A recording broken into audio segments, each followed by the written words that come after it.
Hello and welcome everyone to this webinar about the Sea Cargo Charter Annual Disclosure Report, which was published last week. My name is Lena Faber. I'm a project manager at the Global Maritime Forum, and I will moderate today's session. This session is being recorded, and you will be able to access it on LinkedIn in the next few weeks and also on YouTube if you want to. Today, I will firstly introduce to you what is the Sea Cargo Charter and what is the annual disclosure report and what were the key takeaways from the report. And then you will hear live from our speakers, our signatories, which I will quickly introduce to you. So we have Kartik Katavate with us today. He's the head of fuel optimization at Maersk Tankers and the and the treasurer of the Sea Cargo Charter. We have Viviane Philippe, marine project engineer at Total Energies and also the vice chair of the technical committee at the Sea Cargo Charter. And we have Marceau Pierron, carbon trader at Nova Marine Carriers. Welcome all of you, and thank you for speaking, and I'm looking forward to talking to you later today. And after the individual contributions from our speakers, we'll have a live Q&A where you will be able to ask questions. So feel free during the webinar to post your questions in the chat on LinkedIn, and we'll try to compile them and ask them to our speakers later in the Q&A. So I quickly will introduce to you what the Sea Cargo Charter is. So we're a framework for reporting emissions for charterers and ship owners, and we provide a standard methodology for the data collection and reporting of the emissions and to assess the climate alignment of signatories' activities. And I will explain a little moment more about what climate alignment really means. By publicly disclosing the climate alignment of our signatories, we enhance transparency about emissions and the progress of decarbonization from our signatories. And the ultimate goal is to facilitate decarbonization and help signatories through getting insights and helping them making data-driven decisions. And last but not least, beyond the reporting, we're a platform for collaboration and knowledge sharing among the signatories so that they can share how they actually manage to reduce emissions. How did we get there? So the Sea Cargo Charter is one of the 3 transparency initiatives hosted by the Global Maritime Forum. We were established in 2020, so this year we're also celebrating our 5th year anniversary. And next to the Sea Cargo Charter, we have the Poseidon Principles for Financial Institutions and Marine Insurance. Yes, so here you can see while signatories engage with the Sea Cargo Charter all year round through meetings and knowledge sharing, the annual disclosure report is our main public product, and it appears annually around June. And last week we published our 4th annual disclosure report. And now I would like to first give you a little bit of background into what climate alignment is, what we published in the report, and then I'll explain to you what the key results of this year's report are. So to understand what climate alignment is, I first wanted to show you our decarbonization trajectories. Here do you see the decarbonization trajectories against which signatories measured their emissions? As many of you might know, in 2023, the International Maritime Organization updated their greenhouse gas strategy with the updated goal to reach net zero emissions from international shipping by 2050.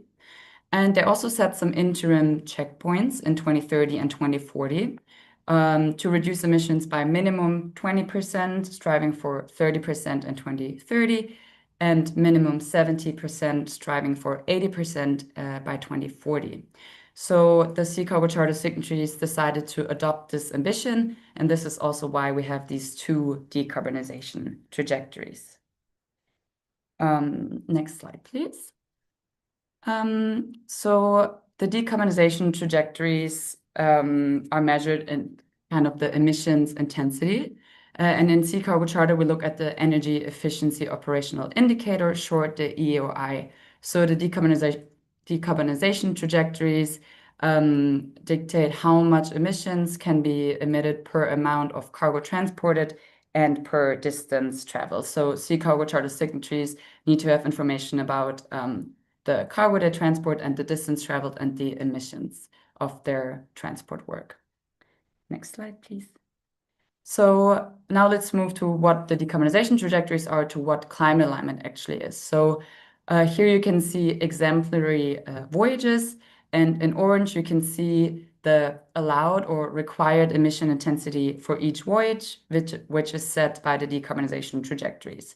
And in blue you can see the actual emission intensity from each voyage. And then calculating the climate alignment is pretty straightforward. You just take the difference as a percentage between the actual emission intensity and the allowed or required emission intensity of a voyage. And this is how you get the climate alignment score.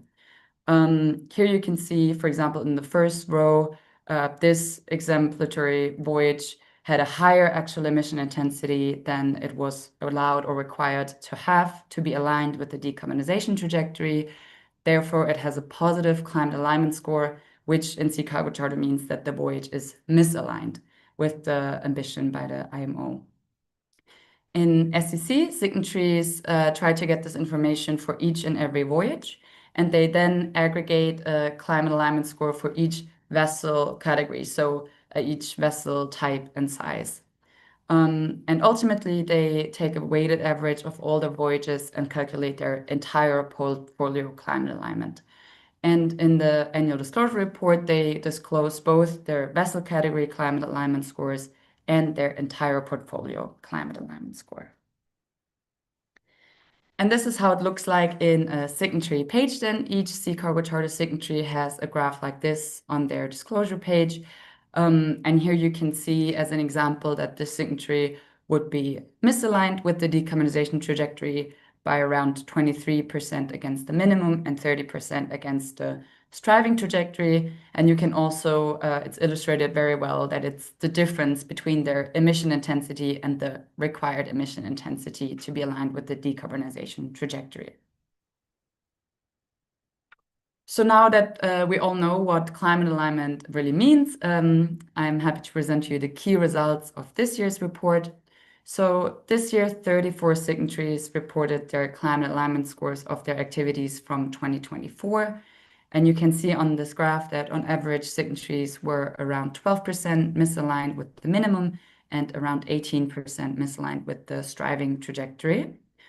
5 signatories were aligned with the minimum trajectory, and 3 signatories were aligned with the striving trajectory. This year, over 90% of all data from signatories was verified, which is a major increase, up from 50% from last year. And signatories retained a very high reporting percentage of more than 92%. So that means how much of their voyages are actually covered in the reporting. And on top of that, this year's report was more transparent than before because both the information on whether a signatory verified their data as well as their individual reporting percentage is now published on each individual signatory's reporting page. This year, we could also compare the scores from this year compared to last year because signatories already reported against the new IMO ambition last year. And what we could see is that on average, signatories are less aligned this year. However, we also saw that 19 signatories, so 19 out of 34 signatories, reduced their emission intensity. And while this might seem a little bit unintuitive at first, because 9 signatories of those 19 reported higher climate alignment scores, we realized that what it shows really is how much harder the trajectories become to reach each year. So the pace of progress needs to be really fast to keep track with the steepening trajectories. However, 8 signatories both improved their emission intensity and also reduced their climate alignment scores. And this is how this is an example of a signatory that reduced their emission intensity but had higher climate alignment scores. So I just wanted to illustrate this. So here you can see the gray dot is the emission intensity in 2023. The red dot is the emission intensity in 2024. And you can see that the red dot is placed below the gray one. So this signatory reduced their emission intensity. But if you compare the actual climate alignment scores, the climate alignment scores this year got worse. So yeah, and you can see that this is clearly due to the fact that the trajectories are quite steep. And this is an example of a signatory that reduced both their emission intensity as well as their climate alignment scores. Yes, and with that, I'm happy to move on to the key takeaways from our signatories. And we will start with Kartik Katavate, who is the treasurer of the Sea Cargo Charter. Hi, Kartik. Thanks, Lena. Thanks for inviting me. Yes, so I already explained a little bit around what Sea Cargo Charter is and what the annual disclosure report is, but I would like to hear from you, from your perspective as a signatory. Why are you a signatory and why is it an important initiative? Super. Let me start by congratulating all the signatories for their efforts in regard to the initiative, especially like you mentioned, that it's now the preferred pathway and the verified data. So that, that takes it up a notch. That makes it all the more imperative and assures us of the data quality, which we will talk about in due course. That being said, every company's success is measured by a P&L statement. And with 2024, not only 2024 and 25, but even earlier, we are now seeing that there is a price on carbon in every aspect that we look at. And because of this, that price has made it into our P&L statements. So companies can no longer stand on the sidelines in terms of decarbonization and not be affected by something so integral to the industry. As we already know that 3% of global carbon is emitted by the shipping industry. So we have to be very mindful of this fact. Now, because of all these aspects, every company must understand its operational profiles and the impact of those operational profiles and how to leverage the data that they're getting from all these reporting factors to not only essentially to make sure that they're financially robust, but also identify the areas of improvement at a later stage. And these two aspects, when you look at them collectively, bring to fore the need for a robust reporting system, which is then brought on by the Sea Cargo Charter. And it's fulfilled by the Sea Cargo Charter. Just to elaborate a little more, we are living in the age of data because the tools that we have, the quantum of data that we are ingesting, I think it would be very detrimental for an individual or a company to ignore what the data or the parameters say. Because only when we actually look into the past actions can we truly look into what we can improve in the coming years. So, taking this whole package, I feel that it's most imperative to understand the reporting factor and why something like the Sea Cargo Charter is important in this context. Yes, definitely. And also, Maersk tankers actually achieved a very great reporting percentage of 99% this year. So almost 100% of your voyages is covered by the reporting. So you have a really good overview. You have almost all the data that you need. Do you have any insights? Can you share how you achieved that and whether being a Sea Cargo Charter signatory helped with gathering all the data? Um, it's a very loaded question, but when we look at data, we were essentially looking at two things. We are one looking at quality, and the second as coverage. So when you look at when you look at it from these two perspectives, you look at operational advantage. So when I say operational advantage is you would consider the areas which you can leverage with the information that you're getting from the different avenues. And the second part, I'll come to the coverage later. Once we understood and cracked this aspect as to what is going to be our operational advantage, then we decided that, okay, yes, the outcomes and decisions are going to be as good as what the data provides. So if you end up with low quality data, you're going to get poor outcomes. With this understanding, and you have to look at it with a broader perspective. You have to get a buy-in from the vessel staff. You have to get a buy-in from the chartering. You have to get a buy-in from the operators. And once all those cogs are in place and there are no siloed approach, it's only a matter of how you execute it to get the coverage. So actually, I would say that the coverage is a byproduct of us understanding it within the company of how important reporting and decarbonization is. Now, elaborating on that, when you look at, and I'm strictly talking from a commercial operator perspective, from a shipping industry, and also being a marine engineer, the way to reduce consumptions is very simple. It's the technical end and the commercial end. So until these two arms do not work together or they start understanding what each other are doing, you will automatically see that the data quality improves, and of course the coverage will follow and improve. So I hope that answers the question. Yes, it does. If maybe I can just follow up on that. So now you mentioned that the quality of data is very important. Can you say a bit more concretely, what do you do with the data and how do they influence your operations then? So when we talk about quality of data, so we have a complete fuel optimization team and we have the operators. So the softwares that you use have to be extremely robust, or you have to have validations right at the source of the data. You cannot have you cannot expect the data to come into the secondary factor and then have a human interface wanting to look at all the Excel sheets and going through it.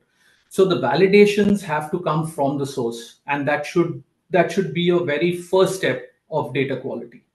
Of course, there are more steps involved in that.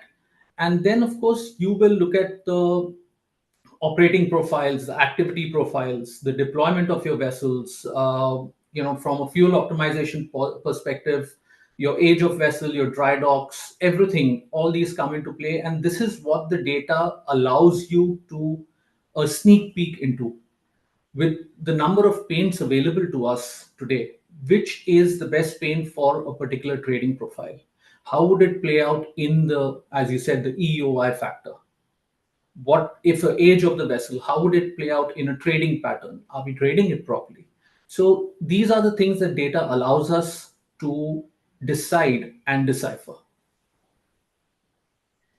Great, thank you very much, and I'm sure we can get back to that later also in the Q&A. Yeah, so now I would like to welcome Viviane Philippe from Total Energies.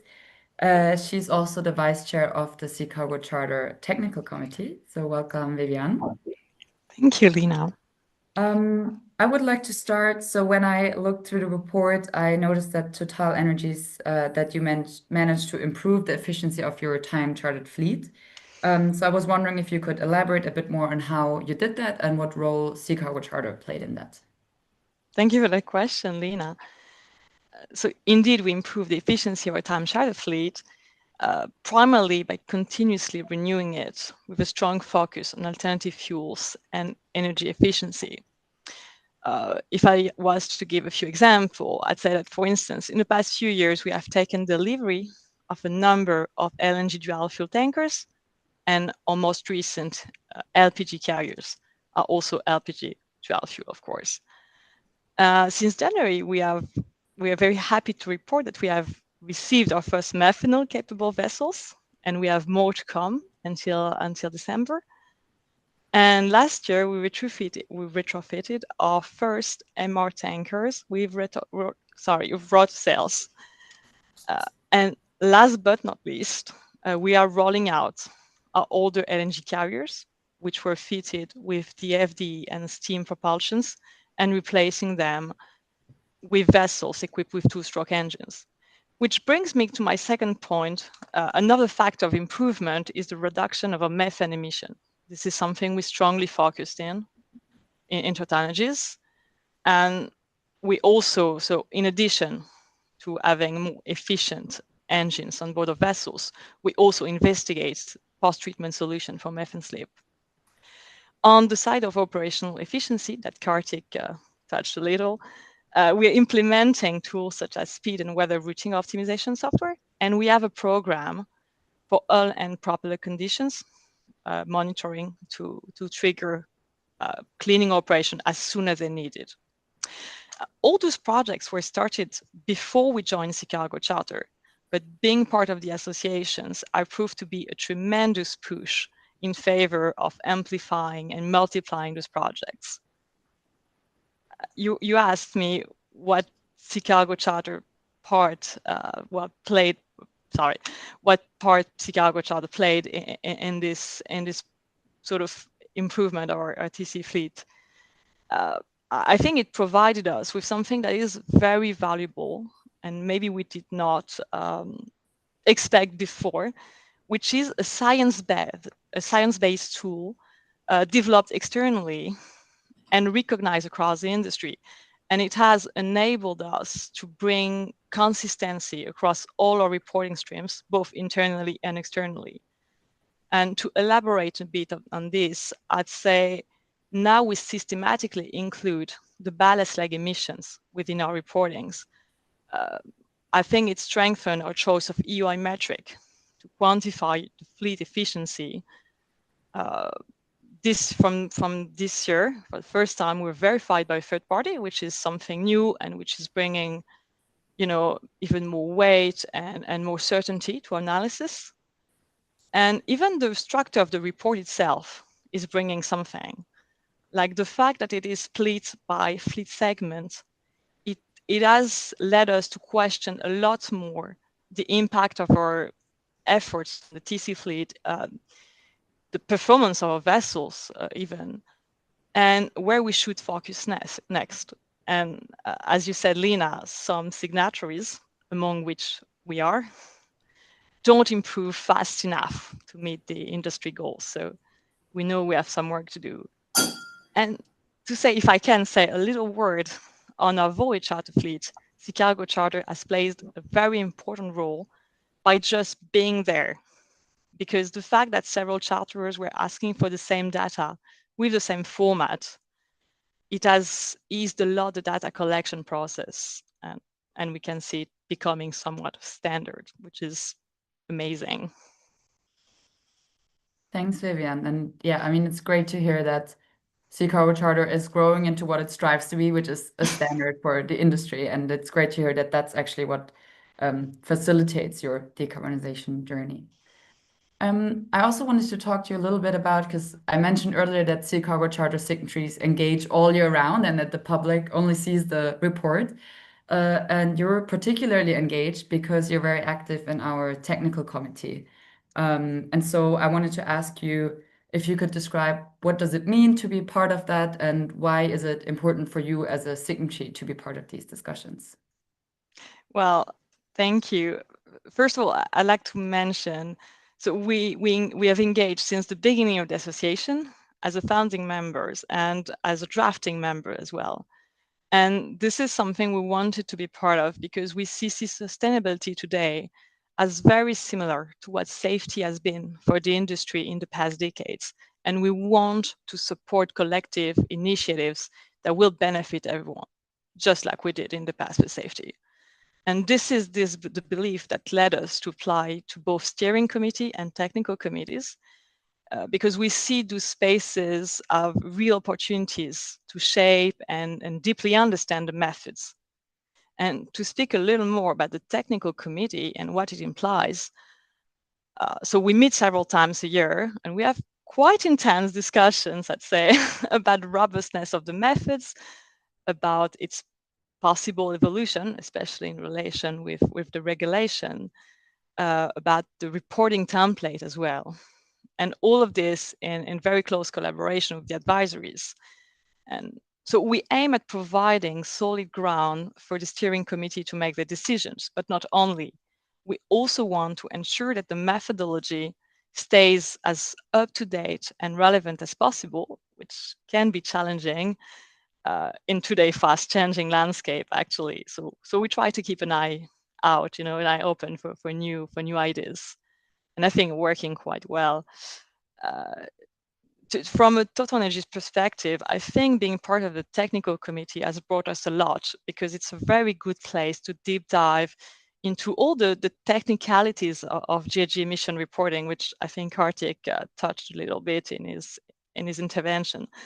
It helps us. It's also a place where we can confront our experience with other companies or charters that have, and now ship owners who have different trades, different operations, different constraints. And I think it has helped us identify the limitations and shortcomings of our own processes. And so it's very much a mutual enriching progress that we're making. And to finish on a more personal note, I think the exchange in the TechCo, they're very, very instructive, and the collaboration between the members, it is really good. And I find it very motivating to be among such a group of people that are truly, I think, dedicated to decarbonation and transparency. That's really nice for me too.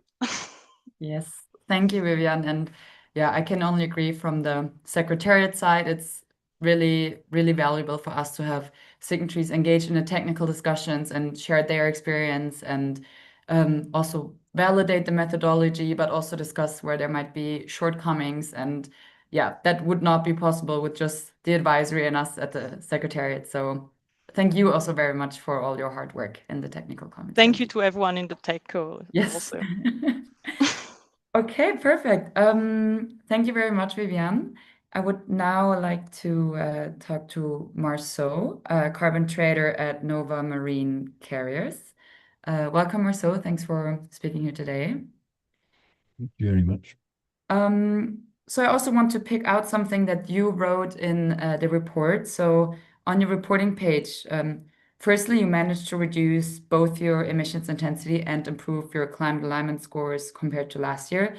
And you wrote that by modernizing your fleet and integrating newer and more efficient engines and prioritizing full fuel-efficient vessels, you have successfully reduced your emissions across all vessel categories. So, of course, I'm really interested in this, and if you could elaborate on what exactly you did to reduce your emissions across all vessel categories. Yeah, with pleasure. So the Sea Cargo Charter I'll start off by saying this, has genuinely really helped us. And maybe going back to what Kartik and Vivian were saying earlier, the collaborative environment has helped us effectively drive these decisions quite a while back. I want to say 2 years ago is when we sort of started the programs. What we did is, I guess, what all the others have done as well, to be honest, is implement anti-fouling technologies, look at all the innovation in there, establish maybe some routine hull cleaning. We didn't used to do that as much as we do now. That's really played a big part. And then strategically phasing out the old assets, the less efficient ships, in favor of acquiring modern fuel-efficient designs, either already on the secondary market. There are some really big disparities there, and we've prioritized the vessels with efficient designs. And then on the new build programs as well, we've incorporated quite a lot of dual fuel engines, methanol ready as well. We're supposed to take delivery of at least 2 this year, I think. Hopefully, all going well. Yeah, we haven't installed any sails on the ships yet, but I'm pushing that we try and get one of those done. That would be really nice. And one thing we have done as well is try to spend less time in ports. That's really helped our climate alignment score. That's one of the driving factors actually this year on the operation side. Hopefully that answers the question a bit. Yes, perfect. Yeah, thanks a lot for that. And maybe we can hear more about that in the Q&A later as well. I also want to ask you, so Nova Marine Carriers has been a signatory of Sea Cargo Charter since its inception, since 2020. And since then, there obviously have been a lot of developments in the regulatory field. So we have EU ETS, Fuel EU Maritime. Now soon we have the new IMO regulations. So what role do these new regulatory requirements play in your decision making, and how does Sea Cargo Charter tie into that, if at all? Yeah, it does. So when the EU regulations, i.e. the EU ETS, the Fuel EU Maritime, as you said, were sort of being finalized, because we'd been a signatory right from the start, we were already well informed about our exposure, and then it was really easy for us to calculate effectively the financial implications. But I think more importantly, and this ties back also to the collaborative side of the Sea Cargo Charter, we had already identified areas of improvements and which ones we could use on which trades. So going back to what Kartik said, some trades, there are some efficiency solutions we should look at, and for other trades, it's a completely different one. And we had identified effectively all those efficiency yields. And I think the Sea Cargo Charter, the fact that we had looked at so much data and run root cause analysis, etc., and just shared with other signatories what works, what doesn't, that really helped our decision making. It was obviously pushed by the financial cost linked to the regulations. Let's not lie about that. But we were able to take those decisions sooner, effectively, rather than, and we come from the dry bulk sector, and I think the shipping industry is quite well known that the dry bulk sector tends to lag a bit in these areas. And we saw many of our counterparts effectively discovering the regulations and the implications kind of once they were already in place. And we were able to kind of front run this a bit. We already had the programs in place and we knew what we wanted to do. And we did, and it's borne its fruit this year, and we're very happy. I think we're really happy as well because as an owner operator, Nova Marine Carriers, let's say, structurally benefits from consistently detailed voyage emission data because we bunker the ships, we follow all the ops spend their days looking at this all the time, and they are the ones putting in the bunker requirements, etc. So we have, let's say, high quality data. I guess most of the signatories on the chartering side can probably just, that's effectively half the work done. But with this, we were able to sort of, that and the number of voyages we were doing effectively allowed us to sort of really identify what areas we wanted to improve first. And this year it's worked out, and we're really happy about it. Great, thank you so much. Yeah, thanks for that. I would now like to invite Kartik and Vivian back on the panel for our Q&A. So I think we received a question online on LinkedIn. Someone's asked, and any of you can volunteer and jump in. So someone's asked, how should the shipping industry balance economic competitiveness with environmental responsibility amid evolving climate standards? So kind of, yeah, the balance between the economic competitiveness and the environmental responsibility. Kartik, do you want to volunteer to start? Yeah, definitely. Would love to. And it's a very good question. I mean, you can talk about it for hours on end, but I'm just playing devil's advocate. I don't think that I think it's a wrong notion that economic competitiveness and environmental responsibility are diametrically opposite to each other. I think we need to change our narrative here that both of them will move hand in hand. So if you, and like I said earlier, when you're looking at data, you can look at deployment, you can look at differentiation in terms of technical aspects, you can look at future fuels, you can look at green corridors. All these things play into the evolving climate standards, are going to help us in the evolving climate standards. And this will also give us the competitive, or I would say a vessel, we have to, sorry, I'm going to rephrase that we have to understand that a vessel, a eco vessel with all these things in place will always end up being more competitive than one of the older tonnage. And at that point, and bunkers that makes up, say, 40 to 50% of a voyage, if you end up saving on that, you're actually playing into the economic competitiveness that we always talk about. So these are not two diametrically opposite or two aspects which are averse to each other. We have to bring the narrative that they move on parallel paths. Thanks, Kartik. Marceau, Viviane, would you like to add anything to that? Yeah, sure. I can add. I fully agree with this completely. I mean, and going back maybe to the EU regulation again, this has genuinely changed the way we distribute the fleet for us. We're very exposed, for example, to Europe. We trade a lot in Europe, and we've made sure that all of our good ships are around here, and they do trade at a premium. And effectively, the market recognizes this. And I'm sure all Kartik, you've probably seen the same thing, right?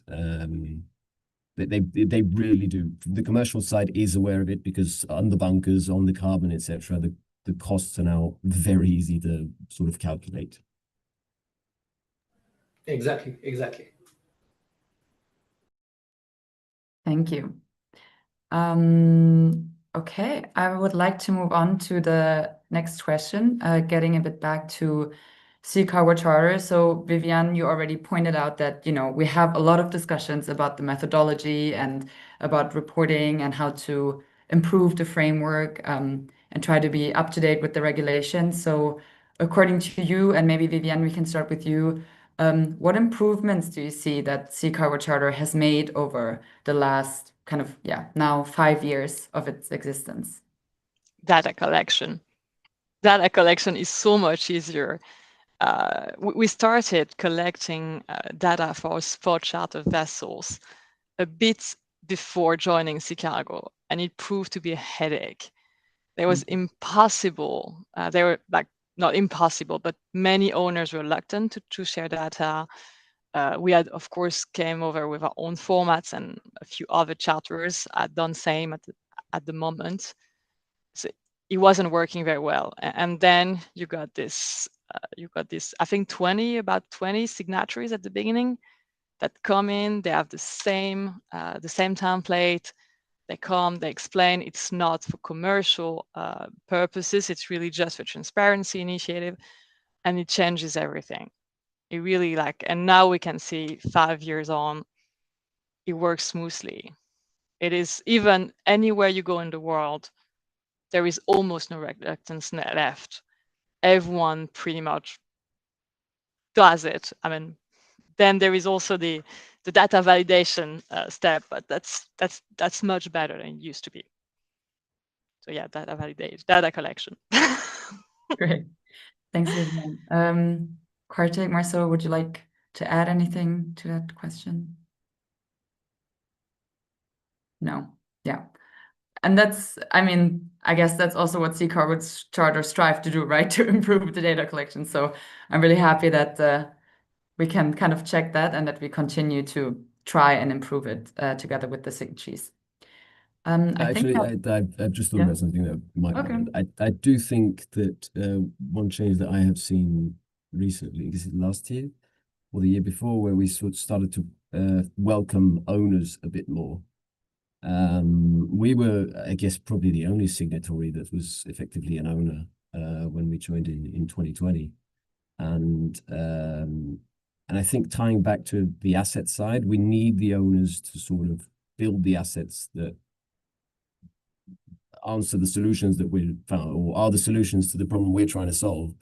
And I think this is a very welcome move to sort of welcome owners and share knowledge and tell them, listen, we've been doing this for a while now. We know what works, and commercially as well.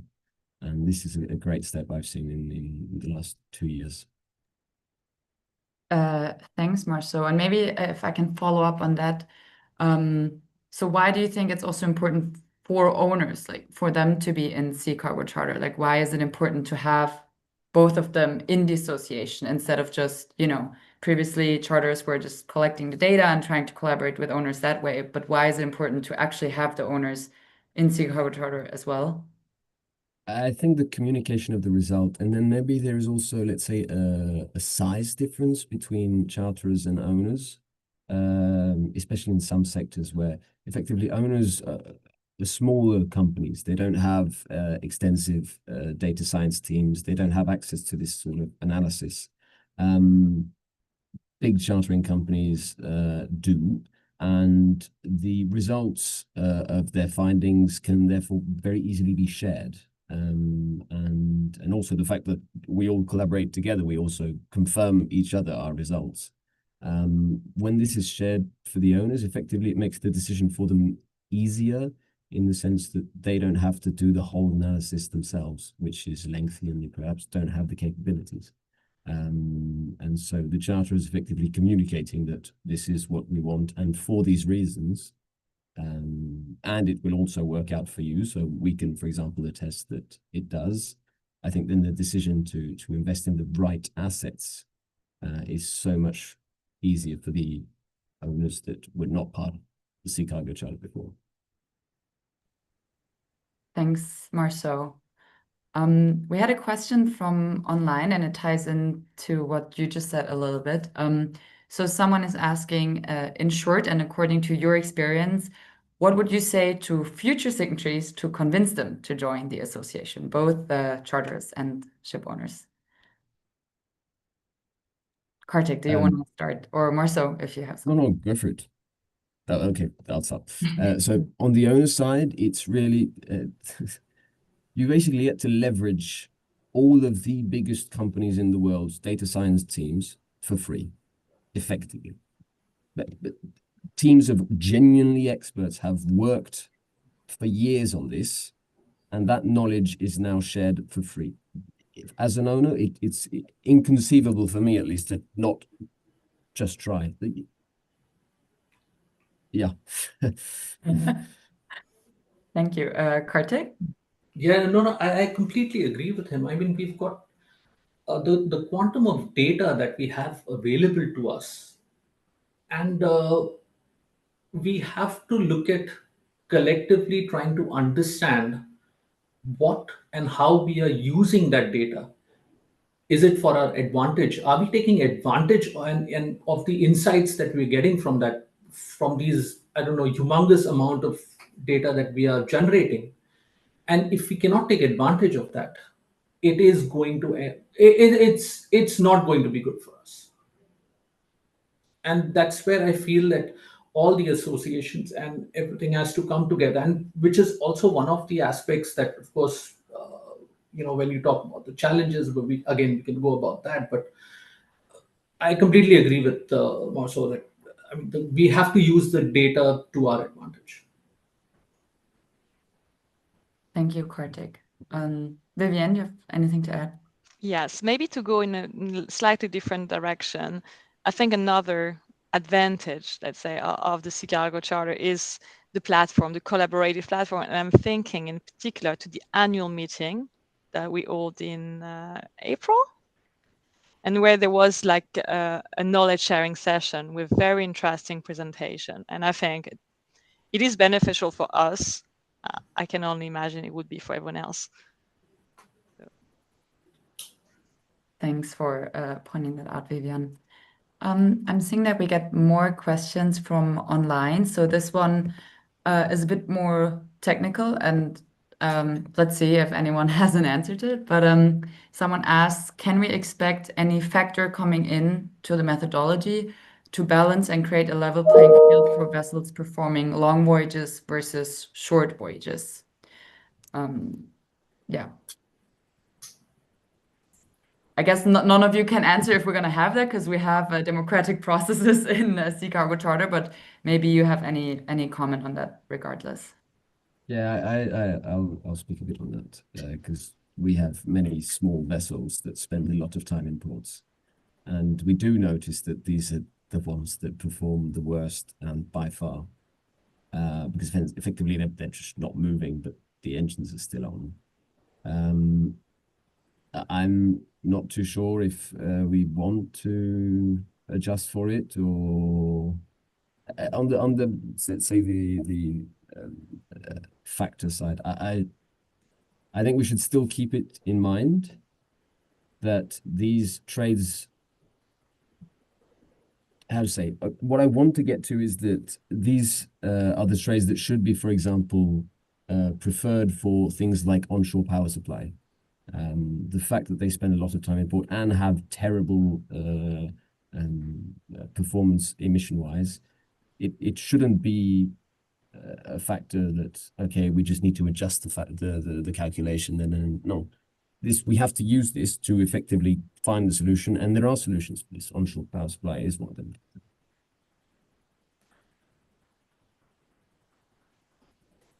Thanks. Kartik, do you want to add something? I'm just going to weigh in here. I mean, we can statistically, think about how we normalize speeds when it comes to charter parties and analyzing vessel curves. We can also bring in a factor for that. But we have to look at what advantage is it going to give us. I don't think there is any advantage.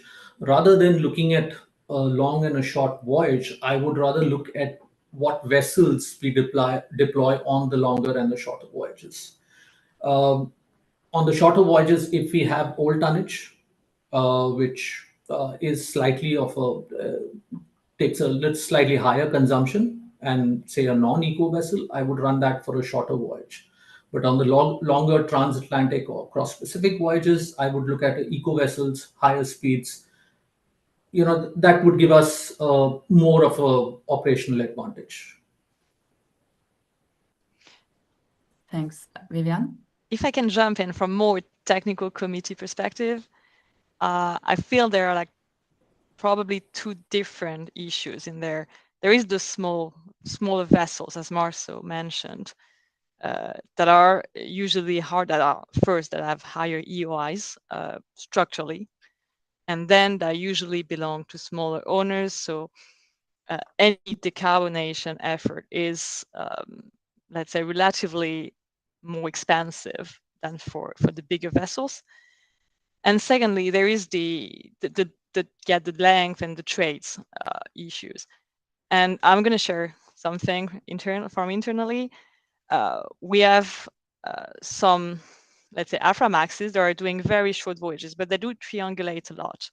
And we found that, digging a bit into the data, that they were actually having great EOIs because they have no ballast. So the shorter voyages, they don't bring much transport work, but at the same time, they offer the possibility for triangulation, which is a very effective way to bring your EOI down. So I don't think we're trying to create a level field for this issue totally out, but that's a very complex question, and it's probably a good game for advisory if we ever ask them.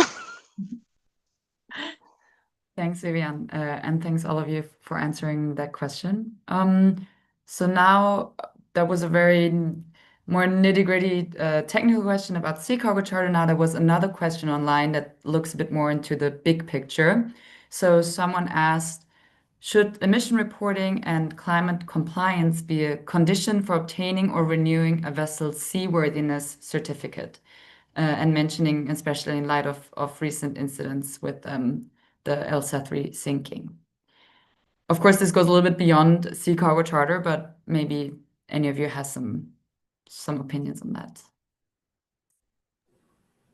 Kartik. I think it's an interesting question, but I think we are confusing two issues. And again, that's my take on it. Emission reporting and climate compliance can be completely separated from the seaworthiness and safety of a vessel. So I would not want to look at these two in the same light. But just to elaborate on that, we also see a lot of pressure in terms of reporting on the vessel staff, because you've got the owners wanting the report in a format, you've got the charterers wanting it in another format, and so on and so forth. You've got some reporting tools, everything. And we need to get away from this, because we need to allow the vessel staff to concentrate on what they do best. They are there to handle the vessels to ensure safe passage. So I think we need to, or at least on shore, we need to ensure that we use the tools available to us, and uh, all the integrations available to us to minimize the workload on the vessel staff, and then making it safer for them. Thanks, Kartik. Very clear. Anything to add, Vivian, Marceau? No, I think that was already a pretty clear answer. Thank you, Kartik. I would like to go a bit back on Sea Cargo Charter and emissions reporting. So we already talked about the improvements of reporting through Sea Cargo Charter, but according to you, what are the biggest challenges ahead, both in terms of transparency and emissions reporting, but also in terms of actually then reducing emissions? Vivian, can I call on you to start? Yes. I think for transparency, I mean, if I take the transparency challenge, let's say, I think it's still seen as a very, let's say, even though it's improved a lot, as a very strategic information, and there's a lot of reluctance to share, actual figures. Like if for us, I think that starting with Sea Cargo Charter and having a score which you can't work out, you can't make reverse engineering to know what we have, that like the number of vessels we're chartering, the number of voyages, where we're going. I think it helped a lot, because it allows us both to start with some transparency, to like start the pump of transparency, let's say, and at the same times make sure we sort of safe in terms of data, in terms of business. And I think the biggest challenge now will be to set the sort of the limits between what is business and what should remain probably private secret, however you call it, and what is common knowledge and collab and should be available to everyone, to help everyone. And I think that's in terms of transparency, that's probably the emission reporting. That's the biggest challenge I see. In terms of reducing the emission, let's say I could list the cost and the yard being a bit overbooked these days, and the uncertainty, the regulatory uncertainty, and like even tax uncertainty these days. Thanks, Vivian. Any more insights, Kartik? I think I'm just going to just load up on Vivian's narrative here. Um, when we're looking at transparency and data, we also need to look at, we are only looking at vessel reporting data, but I think we need to go right to the source. And when I'm talking to the source, I'm talking to the yard. There has to be a minimum equipment requirement in terms of reporting. We now have, I mean, all the vessels are equipped with internet capabilities. So why aren't we getting high frequency data from them rather than masters and chief engineers reporting? And that will enhance the validity, that will enhance the efficacy of the data we are getting. So I think there needs to be a global minimum equipment requirement in terms of, for emissions reporting, these equipments have to be fitted on the vessel. So this is something that we need to be not work in a siloed environment, but look at it in a much more broader perspective. Thanks, Kartik.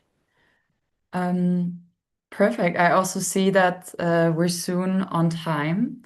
So with that, I think before we leave, it would be great if each of you could maybe provide some short closing remarks, anything, any last words you'd like to say, maybe even dedicated to some prospects that are on the fence of joining but not yet fully decided, or anything else, up to you. And Marco, I would like to start with you, please. Sure. I guess if there are any owners out there tinkering on whether they should join or not, I would urge them to do so. Get in touch with the Secretariat, speak to the signatories, speak to us. We've already had a couple of talks successfully with owners who were waiting basically to get some information to join. And no, there is some very valuable information being shared amongst the signatories. It's really worth it. So I think, yeah, that would be the final message to the owners. Do join us. Thank you, Marco. Very clear. Vivian, please go next. Well, I'll probably build on what Marco just said. And I would add that it probably looks more complicated than it actually is to be a Sea Cargo Charter member. And anyway, as Kartik said, all the pain that we could have at the beginning, it is going to be repaid by everything you're going to mine from the data that you're going to get. And yeah, so join us, and we'll be here to help anyway, and don't hesitate. Really. Thanks, Vivian. Kartik, you have the final words. Oh, need I say more? I mean, both of them have elaborated quite well, but I think there's just a lot of advantages in how Vivian said, in collaborating and just understanding what other owners, other charters, other companies have to bring into the forum. Uh, Again, like I said, if we're not leveraging that for decarbonization, I think then we are going to fall short of our goal. So I'll leave it with that statement. Perfect. Thanks a lot. Thank you all so much for being here today. I thought it was a fantastic panel, some great questions asked as well. So thanks for everyone who joined and listened and asked questions. Yeah, as I said before, this webinar was recorded. You'll be able to listen to it again on LinkedIn or also on YouTube. And yeah, with that, I wish everyone a really nice day. Thanks again to our speakers. And if you have any more questions about the Sea Cargo Charter, please reach out to the Secretariat and we'll be happy to answer them. Thank you all very much. Thank you.